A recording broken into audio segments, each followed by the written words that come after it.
Hello and welcome to the 5 Minute Call, the podcast that takes a deep dive into the stories of the people that make theatre happen. In this episode, we're talking to Dr. Martin Saweirs. Dr. Martin is a member of the Royal College of General Practice and holds a Bachelor of Medicine and a Bachelor of Surgery. He's the company doctor for Cameron Mackintosh Limited's productions and others, supporting the health and well-being of the cast, crew and production teams behind some of the West End's biggest shows. Dr. Martin is also an honorary medical advisor to the Royal Theatrical Fund and talks to us about life, medicine, performance and when to prioritise your health.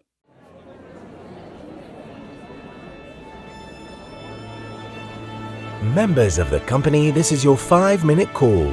All beginners, please make your way to the stage. This is your 5-minute call, your 5-minute call. Thank you genuinely for being here. It's really exciting to talk and to understand more about you and your route into theatre, because we aim to explore the stories of theatre makers.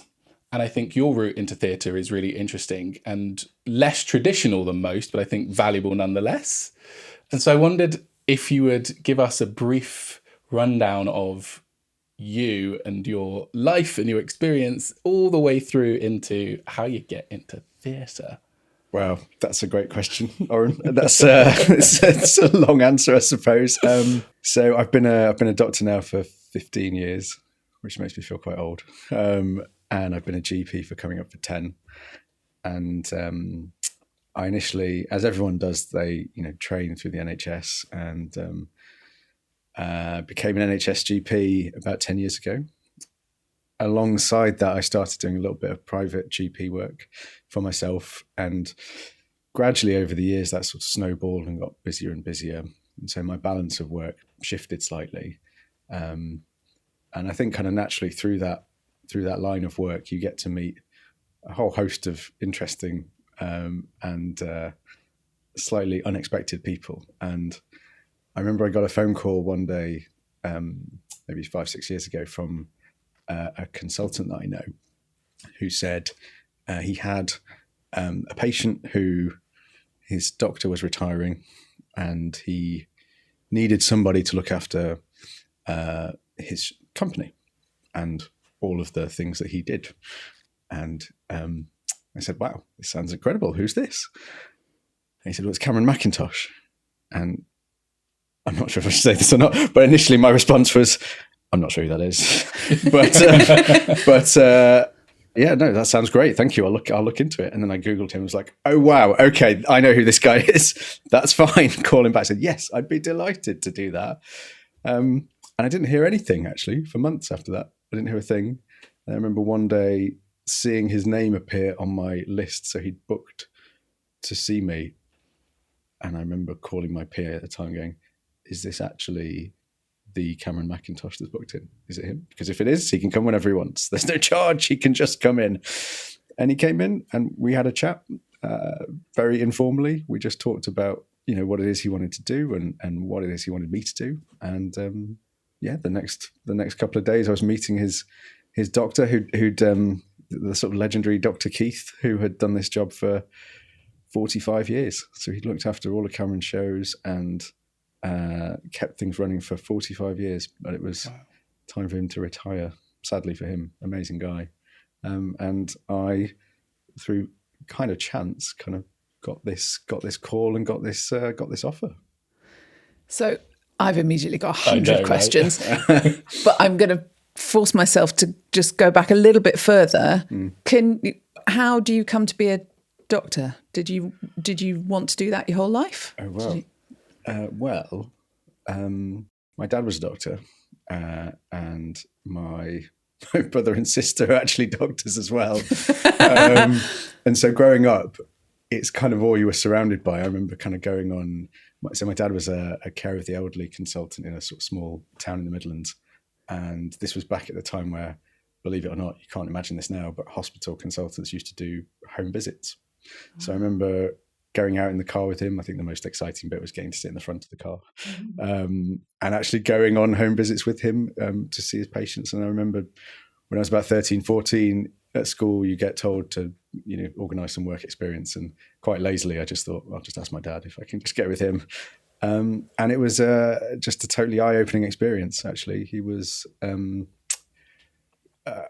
unbelievable doctor, like the warmth, the care and the respect and the love he showed to his patients, families, staff, anybody he worked with was just really inspirational. And yeah, so after doing that, I really wanted to do it. I absolutely hated medical school, by the way.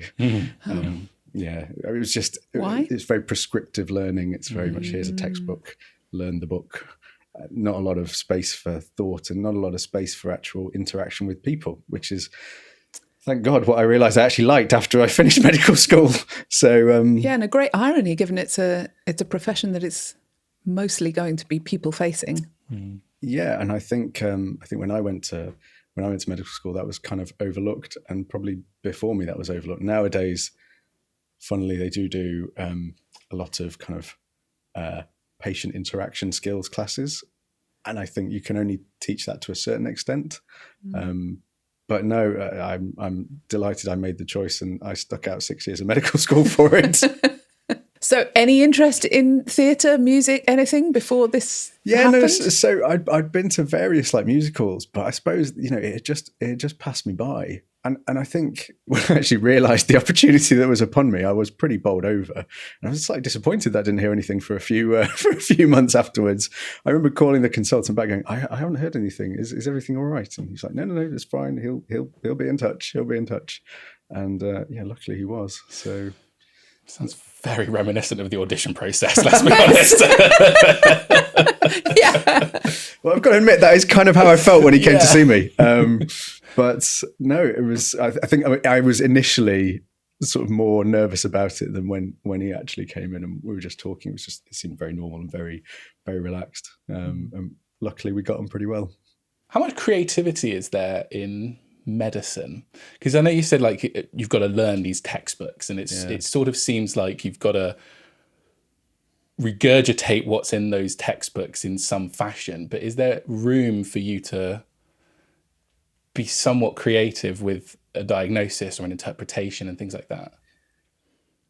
Do you know, I think there is. And actually, I think that's like I said, one of the reasons why I really did not enjoy medical school, because it was all very black and white, and there's very much this is the right answer, this is what you do, this is the flow chart you follow. But actually, being a GP and doing general practice,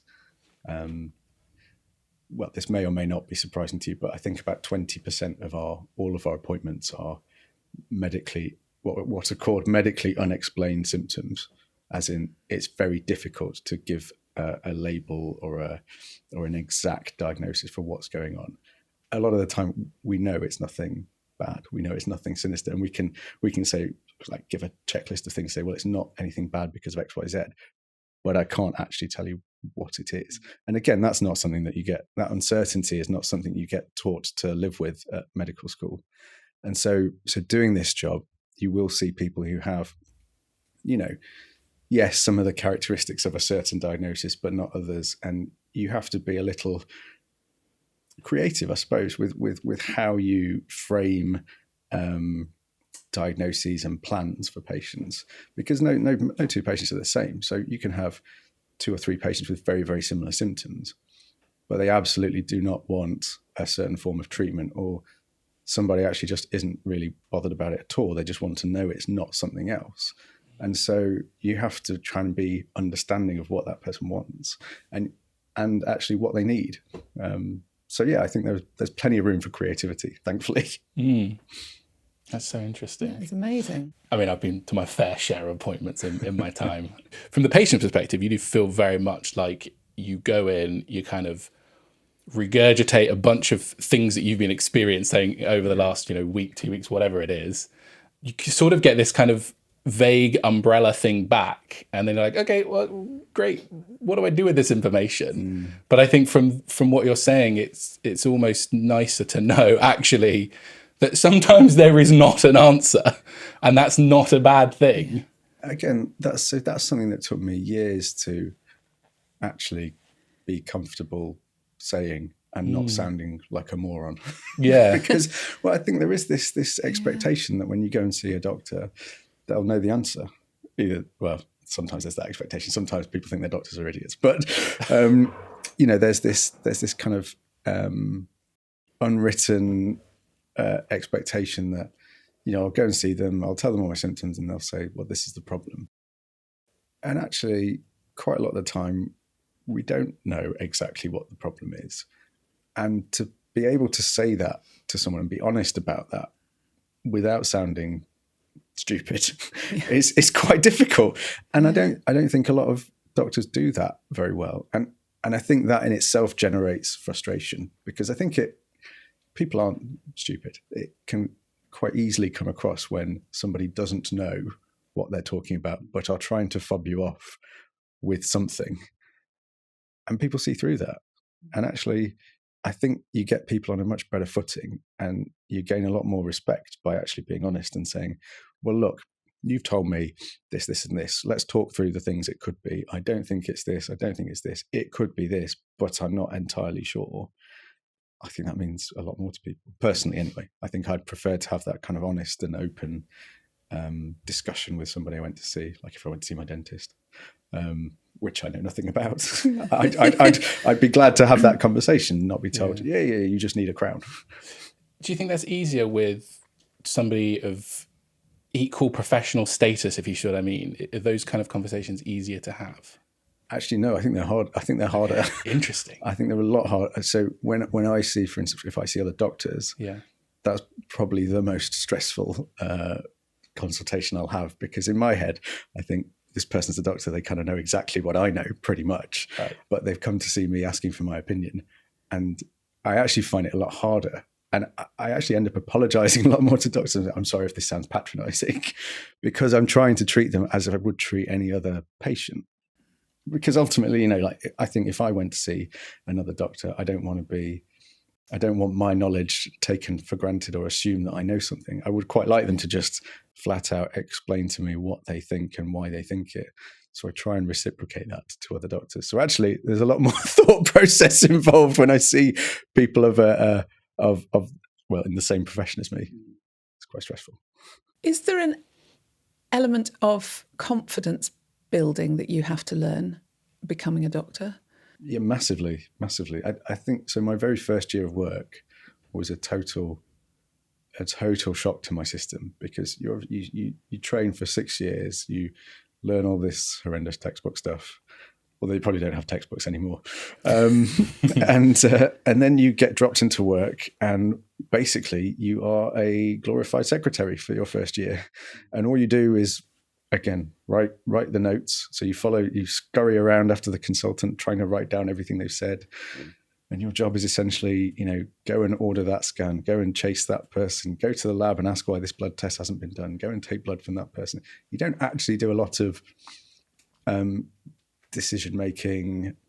You don't do a lot of significant substance, I would say. And that makes the second year even harder, because the second year is where you're suddenly expected to do a lot more stuff, or at least it was the case for me. So I found that really, really difficult. And, with reflection, I don't think I was a particularly good doctor at that time, because it was just all so intense and new. There's this real big step up between the first and second year, or there was for me at least, where there was this expectation that, this person will sort out the blue light ambulance call who's coming at 2 a.m.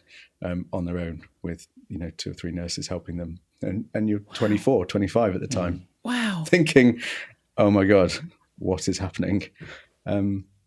So yeah, there's a significant degree of confidence building kind of from one year to the next. But I think as you get more used to it, and as you are in that situation more and more, it does become slightly easier to be in those high pressure situations. Although now I look back, and that was 12, 13 years ago, and I think I could not do that now, because I've gotten used to being a GP. Yeah. But the pressure is different now. There aren't the split second life and death decisions for me, but there are, a few thousand patients who kind of, I hope, will depend on me to make the right decisions about how to guide their care and what tests to send them for and what I think's happening. So that pressure is maybe not as acute, but it's it certainly weighs heavy on my shoulders. I was going to say, it on a similar vein, it feels like there's a lot of performance that goes into that. Were you just exactly about to ask us, right? Yeah. It feels as though there are certain aspects to this that obviously are patient-facing, that if you truly showed how you felt would be not a beneficial thing to them, if you see what I mean. You know, I'm not for a second suggesting that in musical theatre we are saving lives, because we're not. But I'd probably disagree there. The joy that you guys bring to people. Well, I think it's significant. It's massive. Yes. Anyway, but it's not quite on the same. We're not Different quite thing, in the but- same place. Yeah. But definitely, what you're describing is something that all the performers I work with experience. The kind of the blue light flashing is, you know, you've got to walk out on that stage and there's 2,000 people out there and you've got to entertain them and you've got to be good at it.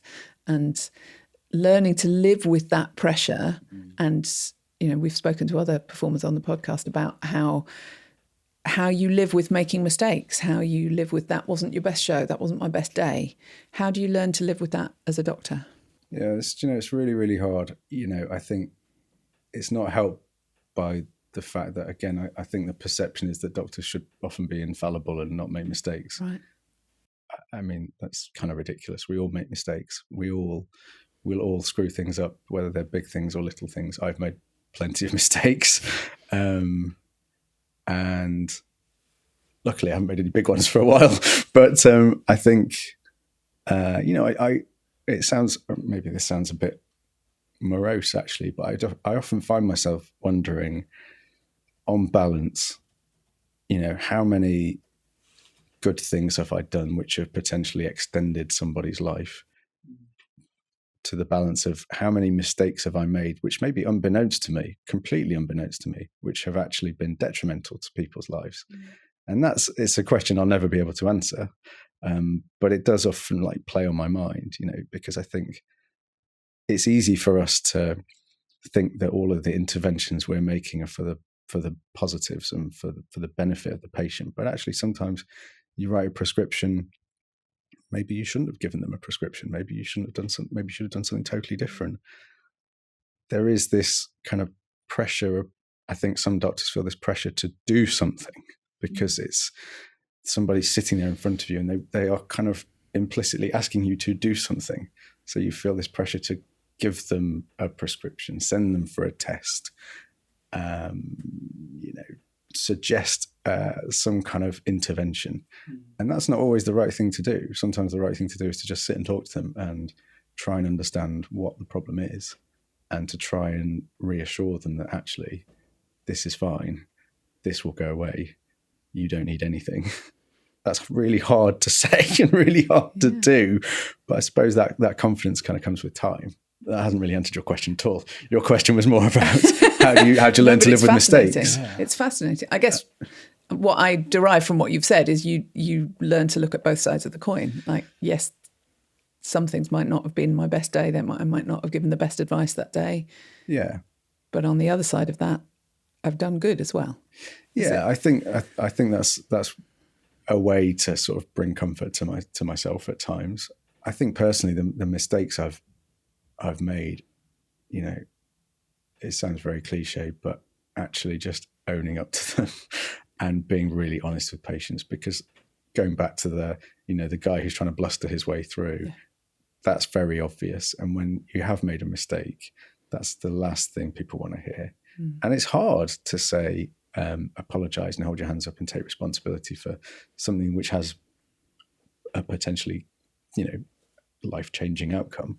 But really, it's the only way out of that situation, and to try and make amends, I find.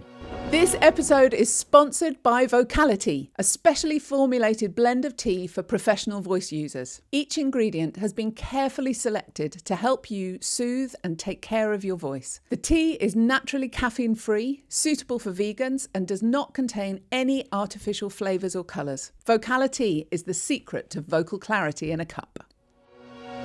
This is probably a really hard thing to try and answer. Go on. But I'm asking it from the perspective of a patient, is there anything you would want your patients to do to help in that process? Like, because I know it's very easy to accept advice and then continue with that advice, regardless of if other signs are pointing you as a patient another way. But I always feel so bad if I was to ring up and say, hey, I don't think this is working, or, you know, something has changed. I just feel like I'm wasting somebody's time because the advice that I've been given, I feel like is gospel. So is there something you would like a patient to do in that kind of situation?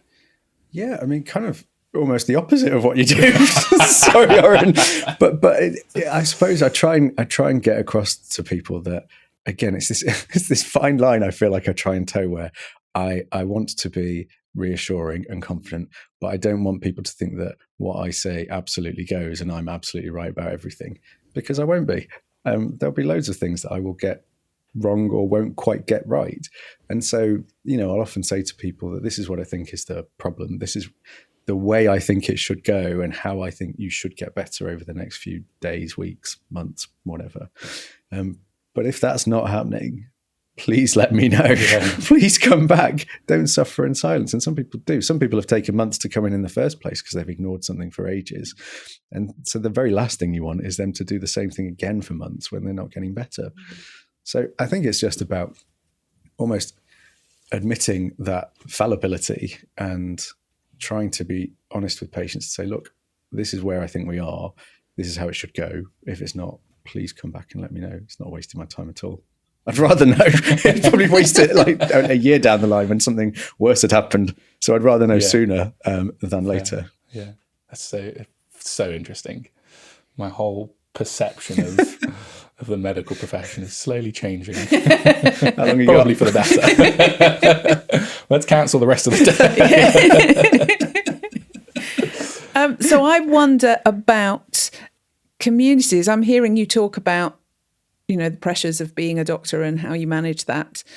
My answer to that in the musical theatre world is create community, allow people to talk to one another about how their challenges and how they get over those. Do you have community in the medical world like that you can share those thoughts with? Yeah. So, I mean, I recently kind of moved clinics and expanded slightly. So there's now a group of us GPs that work in the same clinic, which is lovely. So I'd worked on my own for about 8 years, which has its significant positives, but also has its drawbacks in that it's quite isolating. And so from a kind of a doctor's perspective, it's really, really nice to be able to kind of bounce ideas off the people who are in the room next door, downstairs, wherever, and come up with a different perspective or a different plan of action. I find it really helpful. I know the guys who work with me also find it helpful because I've obviously looked after the shows now for maybe five years. So when they see the performers, it's always a slightly different dynamic because of there's this conflicting pressure that's upon us as doctors seeing performers in shows. And it's a very interesting dynamic because I think the perception would be that, and actually, you know, even from some of the performers, because they've never worked for a company where they have their own doctor. Mm. And so I think sometimes they're a little wary of us because they think that our allegiance lies with the company to try and just basically do whatever we can to get them back on stage as soon as they can, like we're, you know, doping them or something. But that's absolutely not the case. I mean, I work with a couple of companies, not in theatre, who have a similar mindset, which is actually it's the employees or the performers that they're bothered about. It's not, you know, getting them back out there as soon as they can. It's they want their workforce and their staff to be healthy and functioning to the best of their ability. And so there can be, especially with the sort of the newer doctors, this feeling that they have to kind of do something for them. But actually, it's the performers' health and well-being that is our sort of paramount priority. You know, if we were to do something to try and rush them back or get them back sooner than they could get back, that's only going to end in tears for everyone. You know, they'll kind of, something else will happen and they'll be off for even longer. So, yeah, no, it's an interesting balance that we strike. But I think it's really important for those guys to know that they're the ones that are the important one.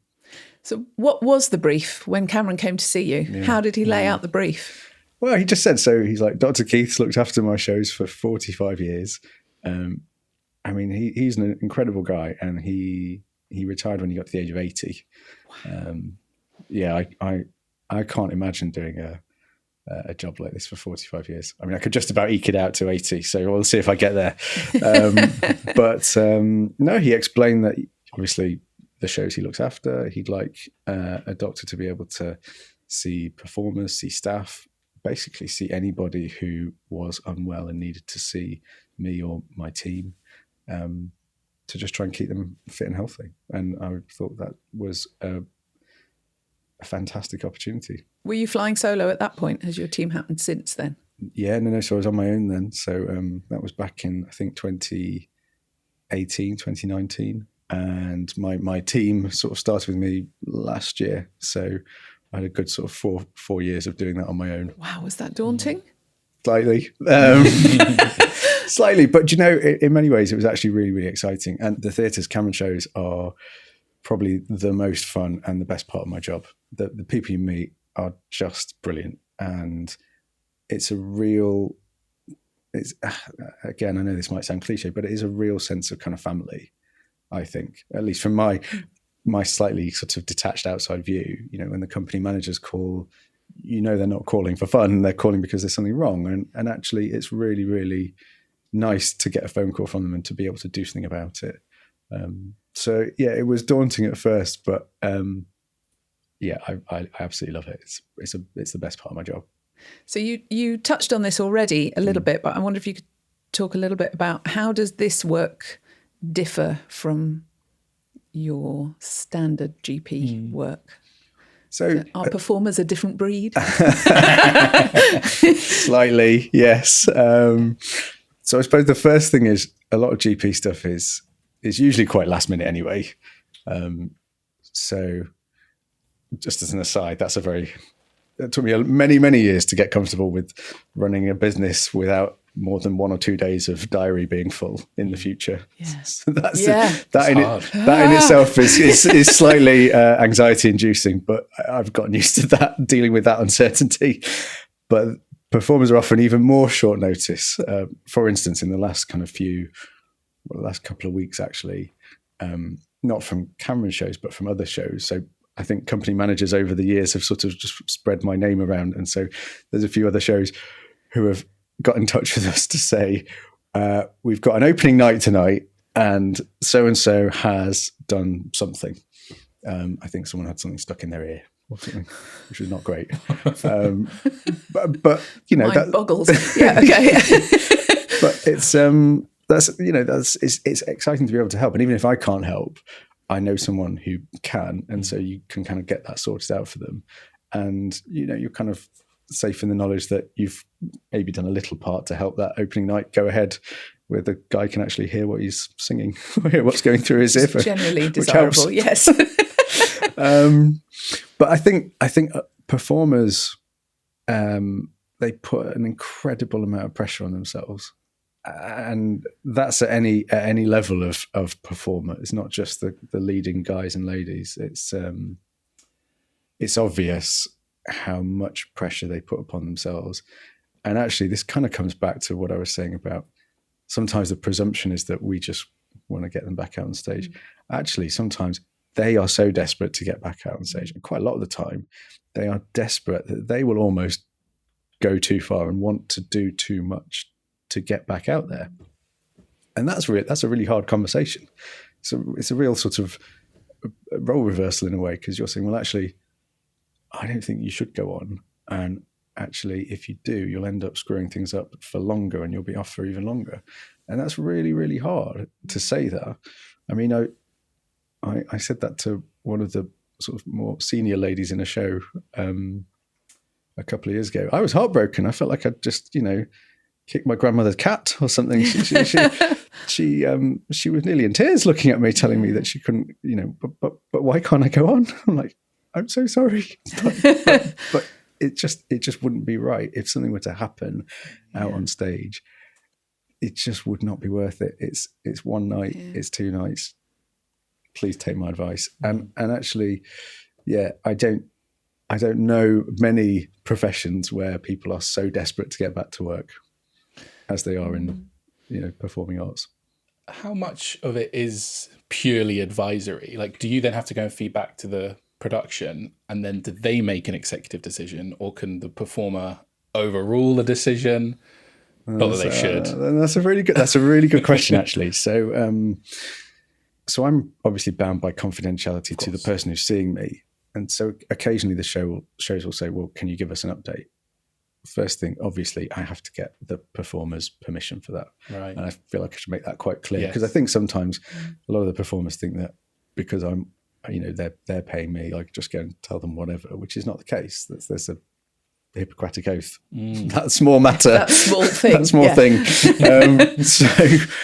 So that's the first thing to say. Invariably, the performers are always absolutely happy for me to go back and talk to the show. And where does the final decision lie? So quite a lot of the time, you'll be in this position where, and this I suppose comes back to the dealing with uncertainty, it could go either way. And you think, well, actually, you could be fine if you go on stage, or you might get a little bit worse if you went back on. And sometimes we'll sort of have a discussion as a group and come to a decision, say, I think they'll be okay. Can they just, let's say it's a 2-show day, let's say do the matinee, see how you feel. If you feel rubbish after that, don't do the evening show. So sometimes there's a bit of compromise. Sometimes I will just say to them, look, I don't think this is a good idea. Now, I can't stop them, but usually that does stop them. Sure. Because I think it would be pretty foolish to go against me directly saying, I think it's a bad idea. Yeah. So sometimes there's a kind of group discussion. Sometimes it will just come from me. And I think that voice that you find heartbreaking to deliver, that voice of, this isn't a good idea, sit down, take a break, wait until you're well, is a really important voice. It's because not necessarily because there is pressure from producers or anything else, because I don't think that is the case, particularly at CML, but there is an inbuilt pressure. We've all inherited this "the show must go on" thing. Yeah. And there's the inbuilt pressure through studying, keep going. So actually to have somebody come out and say, it's not a good idea, is it sometimes, I think, probably a huge relief to have somebody take that role, because you're always, as a performer, you're always going, could I have just gone a little bit further? Yeah. So I think when you, or when Oren and I say to somebody, do you know what, I really think you should take a rest, there is quite often a little glimmer of relief in the eyes. It's like, somebody's taken this out of my hands. I don't need to wrangle it anymore. Completely. I think it takes the pressure off them, and it's a pressure they don't need. They're under enough pressure. Right. Yeah. They've got enough stuff to deal with. So, trying to be kind of decisive about that for them when it needs to be, when that decision needs to be made is I think a really important part of the job. Ultimately, it's not, if I said to everyone, well, you decide if you can go on, what's the point in having me? It needs some actual direction. Yeah. So no, I think it's a really important part of the job. Also, I think when you're poorly, you do make really bad decisions. So, seeing that somebody is actually not really in a fit state to make a good decision is sometimes that's quite an easy one from the outside to go. I think so. We'll get back to the episode in just a minute, but I just wanted to quickly say that 75% of you are not subscribed to this channel. So if you could, hit that subscribe button, like this video, and ding the bell for notifications so you never miss an episode in the future. I have another question, which relates back to you saying, you feel you want to do something because people come expecting a fix. Yeah. Do you think that that's a perception of medicine in general, that we are Lego bricks that can be put back together? I think, interestingly, what's happened over the last few years with COVID has maybe changed what I feel is that perception. And I say that because we'll all know people who have hugely varied symptoms of COVID and long-lasting after effects from COVID. And I think it's become pretty obvious that we can't explain exactly why. And so I think that kind of uncertainty on such a big scale has slightly changed, or made it maybe easier, or maybe I'm overthinking it, but I feel like it's kind of made it slightly easier for us as a profession to say, well, look, it's very clear you've got these symptoms, but we don't know why, so we can't give you a direct, quick fix. I think there is often still this expectation that something will be done. Why would you come and see a doctor if you didn't have that expectation that they'd at least know or want to do something? But I think if you're open about possibilities and treatment plans and options available, I think people respond to that uncertainty much better. Again, I think if you give somebody options and you say, these are the 3-4 things that we could do for this, let's talk through them and let's try and understand which one you think might be best. That's not putting the ball back in your court as a patient saying, well, here's your choices, decide what you want to do, pick one. It's more let's talk through it and see what will work best for you, or what I think will work best for you as well. Because again, ultimately, you need some professional input and you need some opinion as to what you think would be the best thing to do. It's no good being told, well, Aaron, here's 4 options. It's up to you. You probably want to know, well, which one would you do? And that's actually the way I usually approach it. And I often say this to patients. I'll say, well, these are the options. If it were me, if it were my wife, if it were my mum, my dad, my kids, this is what I'd do. And I think that holds a lot of weight with people, because ultimately, why would you treat someone in a different way you'd want to be treated yourself? I think that's very, very powerful.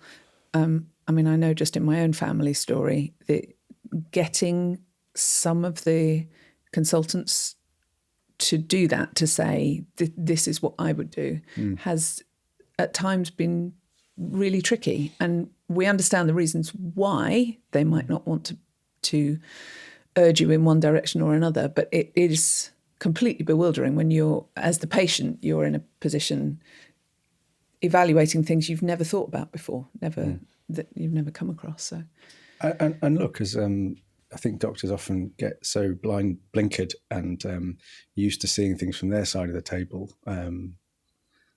It's a slightly personal example, so apologies. My father, actually, he passed away in August of last year, and he had pancreatic cancer, and he'd done incredibly well, and it just so happened that my brother, who lives in New Zealand, was over in the UK for a wedding, just happened to be here, and he sort of took a sort of final turn for the worst, and he'd stayed at home the entire time and was doing pretty well. And I remember we were all in the hospital, and my dad had always said, and this was the hospital, bear in mind, he used to work in. He worked in this hospital for 30 years. And that he'd always said, I don't want to die in a hospital. I don't want to die in a hospital. I want to die at home. And I remember sitting in the relatives' room with my mum, my brother and my sister, and the palliative care consultant. And, you know,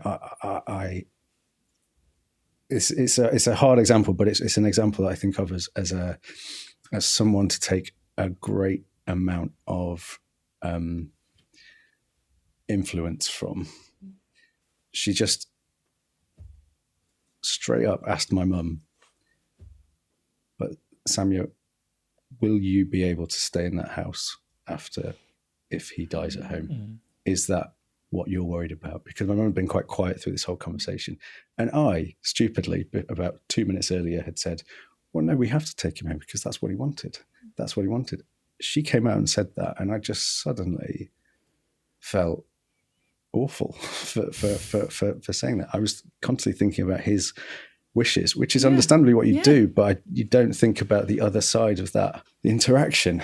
And I think, you know, saying, I'm using this as an example of coming out with very kind of clear but difficult communication.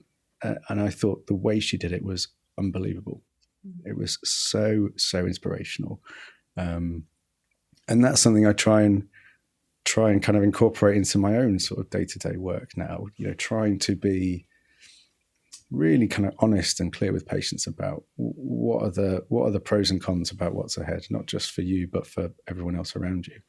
It's hard. What's so lovely about that interaction is she put the decision in your mum's hands, but she gave her space to say the thing that might not have been popular in the room.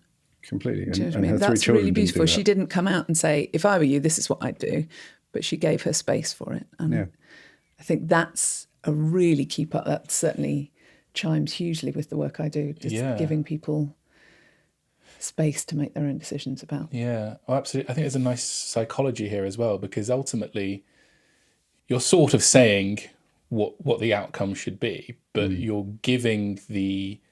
you're almost giving permission. Exactly, yes. Yeah. And I think that's so powerful, because as soon as somebody says it for themselves and takes ownership of that, there's a huge array of connected things. You're right. It's very inspirational. No, it really is. And when I see people now who have, they're diagnosed with cancers and things. Again, I think a lot of people's instincts is to do everything they can, treat it in every which way they can. Actually, that's not always the right thing to do.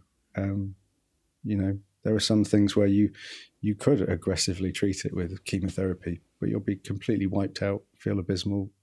It might extend your life by 4 weeks. What's the point? But it's hard to say that. It's really hard to say that as a doctor. You'd expect to be pushing treatments on people and trying to do everything you can for somebody, when actually it's not always the right thing to do. And I suppose that translates back to the performers at the theatre. Sometimes it is the right thing to do to have a course of antibiotics for something, but sometimes it's not going to make any difference. And saying that to them is hard, because they're desperate to get back out there. They're desperate to do something. Saying have some Manuka honey and some lemon probably doesn't sound that insightful, but sometimes it's the best thing. Yeah. We're sort of coming from the perspective of somebody has something wrong with them already, and you're treating that. But are there things that singers and performers can do, not necessarily as preventatives, but things to help keep just greater overall health, to prevent the comments? I mean, you're not going to do anything if you sprain an ankle, you know what I mean? But like the common stuff. Like I always say to all of the singers that I work with, if you're traveling by train, still wear a mask, especially with the pollutants in the underground. And so do you have any advice or tips or things for people to do? So I love seeing people with the huge bottles of water. It's like gigantic bottles of water, which are marked out by hour of the day with little inspirational messages next to them. They're great. If people can somehow manage to drink 2.5-3 liters of water a day, fantastic. Might not be so great when you're on stage and you need the toilet, but that will help. Just basic things so vitamin D is a great example. You can buy vitamin D over the counter in all sorts of different strengths, all sorts of different forms. And it's funny because the sort of most commonly available strength, I think, is 400 units. I have pretty much stopped bothering people take that, and I essentially suggest to people to take between 2,000 and 4,000. Wow. It's quite hard to overdose on vitamin D. He says, conscious that he's about to go on a podcast. But this is not medical advice. I'm not a doctor. Just masquerading. For especially in the UK, if you are of anything other than a Celtic skin tone, you're going to really struggle to overdose on vitamin D, because the sunlight intensity is just so poor. Right. So I see people who've been taking 2,000 units a day and their vitamin D levels are still kind of right at the rock bottom end of normal. They're within normal, which is better than a lot of people, but you could take loads more. And that's great for your immune system, just your general kind of ability to fend off all of these coughs, colds, bugs that people will come across. So that's a really simple and easy one. And the same with like vitamin B complex, that helps people a lot as well. So taking those two supplements, And I know supplements, it's how long is a piece of string? I've just written down, how do you loads. decide from all the choices available? Like how, Yeah, I'm not paid by any brands. But honestly, I think for me personally, those are the two things that I'd probably suggest people take. Anything else is a bonus. If you want to fill up your Dosset box like a 90-year-old in a nursing home, go for it. But I think those are the two very reasonable things to take, and drinking a ton of water. Is there anything about the lifestyle of performers that you think is good, detrimental? I mean, the hours are brutal, but I don't know how you would change those. No. And again, I see parallels in what I do, but the hours aren't exactly sociable. These guys can be eating at 11, 12 at night after they finish their show, going to bed at 2, waking up at 1 in the afternoon, coming back in for a show. And it that is difficult. It takes its toll. I don't know how somebody who's doing 8 shows a week, for instance, frankly, manages it a lot of the time. These guys, I sort of see as I know you guys do, you see the behind the scenes of this, and sometimes they are utterly exhausted. But that drive to continue, and that drive to not take a break and the show must go on, is just so overwhelming for them that it just gets them through.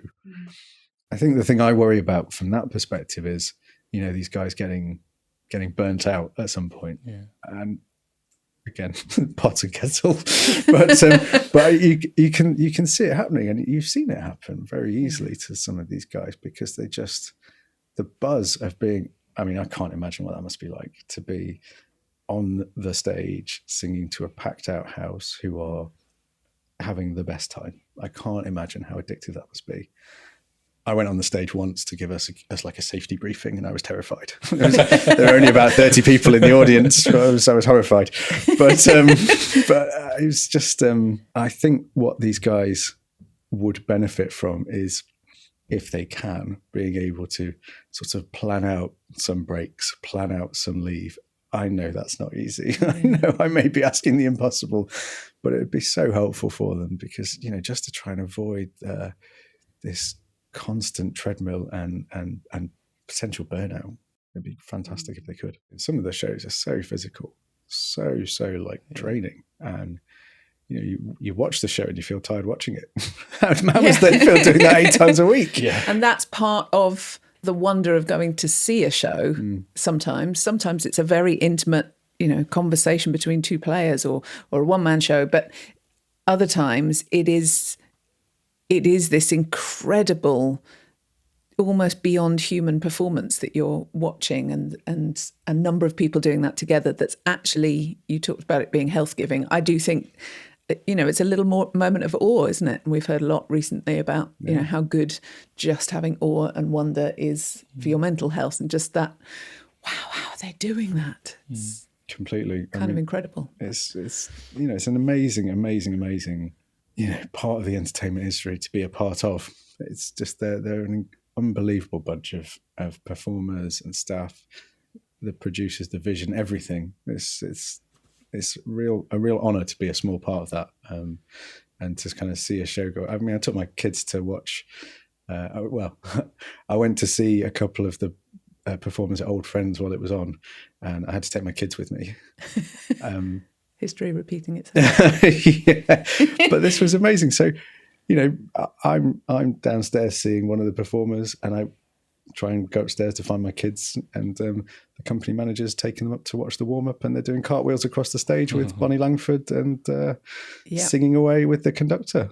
I was just standing in the wings thinking, this is surreal, but fascinating. And that kind of, that impression that will give a 9-year-old and a 6-year-old girl, it's incredible. And that stays with people. So even if you're not backstage, you're getting to sort of interact with people, but you're just watching the show, the impact it can have on people is just so enduring and uplifting. That's really special. I wanted to ask you about, you were recently appointed to I'm going to forget the name of them. The Royal Theatrical Fund. Yeah. Yeah, so tell us about that work. Again, congratulations. Oh, thank you. I believe my Title is Honorary Medical Advisor. Wow. To give it its technical name, I think. They're an amazing organisation. So started by Charles Dickens on Garrick Street, and they meet once a month. And they, similar to the Actors Benevolent Fund, they're a charity that will support struggling actors, but not just actors. That's the amazing thing about the RTF. They'll support anybody who works in or around entertainment. So cameraman, sound, producer, anyone who has fallen on hard times, you can apply. And the people in the organisation are just wonderful. They're fantastic. They have huge hearts. They've done the job for years and they love it. It means so much to them. Some of them have been helped by the RTF in the past. And you can see how much they care and the thought and love that goes into talking through new applicants, and the number of people they support is just amazing. So I started doing that a year ago, again, thanks to Dr. Keith. He after he retired from looking after Cameron shows, he continued to do the RTF job for a little bit.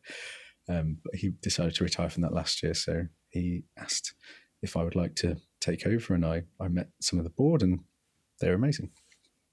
So no, it's another like really, really rewarding part of my job. Amazing. Amazing.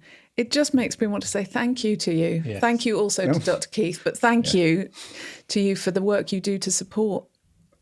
Look, it's an absolute pleasure. Like I said, it's the favourite bit of my job.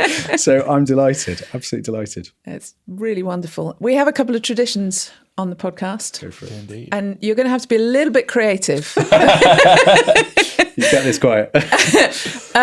So we normally ask people what they do at the 5-minute call. And we'd love to know what you do with that question. Normally, that would probably be me trying to give someone an injection of B12 or something, just to give them that last-minute perk to get them back out there. He says, having said earlier, he's not trying to dope people. No, of course. No, usually it's either looking into someone's throat with a torch, like, I think it's fine, you can go out, or just making someone feel a little bit more comfortable with what they're about to do. So, I think that's usually what I'll be doing at that time. Amazing. I don't think I'd taken on board. You've been in buildings at the 5-minute call doing that. A couple of times I've been there, like literally just before they're in full costume, literally about to go on, and I'm sort of seeing them about something and just trying to like get all my stuff out of the way so they can run out the dressing room. Wow. So that was a lot more of a relevant question than we imagined it was going to be. Fantastic response. Has there been a moment where you've said to somebody, you can't go on? No, thankfully. Ooh. Yeah. That's I'm working up to that, being honest. That's not happened yet. Yeah. And truthfully, that's not been needed yet. I do not relish the day I have to say that at 5 minutes to go. Wow. Wow. Intense. Yeah. Wow. We have one final thing for you. Sure. Every week, we get the previous guest to write a question for the next guest. Oh, wow. And it goes completely unseen by all of us until the moment that we read it to you. Oh, my gosh. Maybe this is a bit of a heavy hitter. Okay. Okay. Here we go. Brace yourselves, people. I'm ready. What would you like to be written in your obituary, and what publication would it appear? Wow. Take from that what you will. Wow. That is a big question. That's a somewhat like life reflective question. Yeah. I would be quite happy if my obituary said. This doesn't have to be a serious answer. No. Well, I'd hope it was a semi-serious obituary. No, I'd be quite happy if it just said that I was a warm and personable and caring guy who hopefully helped more people than he harmed in total over the course of his career. And I wouldn't mind if that was in the Times. Very nice. There we go. I don't think I'll get that, but I wouldn't mind. Wow, in all the questions that we have had, I would never have expected that to be one that was delivered. That's big. That is a big question. Yeah. Not to Monday morning. Oh, so good. Thank you so much for spending your time with us this morning. Total pleasure. Thank you for loved sharing it. your Thank you for having story me on. with us. Absolute We've loved pleasure. it. This has been really fun. And inevitably, we're going to get questions. So we might have to get you on again because people are going to I'd be delighted. I'd be Yeah. delighted. We really hope you enjoyed this episode of the 5 Minute Call. Don't forget to hit that subscribe button, like this video, and ring the bell for notifications. Your support really helps us bring you more amazing stories. If you are or have been affected by any of the topics discussed in today's episode, please see the show notes below for some helpful resources.